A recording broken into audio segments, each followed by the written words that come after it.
Après, il y a au niveau collectif. Je vais prendre l'exemple de la formation des professionnels de santé. On apporte la perspective patient. À Paris 13, on va voir avec eux, ils vont nous présenter un cas clinique qui leur a posé problème.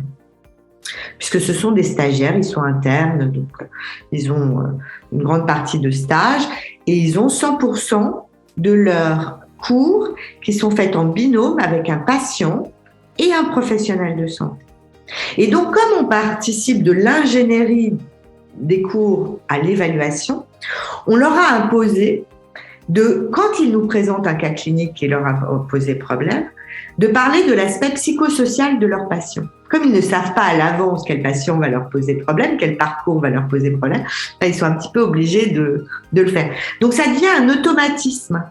Et ils se retrouvent dans une situation où ils voient le patient dans sa globalité, puisqu'il a parlé de son aspect psychosocial, évidemment de l'aspect purement médical, biomédical. Et donc ça devient un automatisme. Ensuite, on leur apporte énormément de ressources associatives, de ressources que nous connaissons et que les professionnels de santé ne connaissent pas forcément. On leur parle beaucoup de sémantique, on parle de prise en soin plutôt que de prise en charge, d'adhésion thérapeutique plutôt d'observance. On leur demande de ne pas stigmatiser. On a des cours sur la stigmatisation, on a des cours sur la communication, sur la démocratie en santé. Donc oui, le patient apporte beaucoup aux jeunes professionnels et aussi dans la formation initiale et dans la formation continue.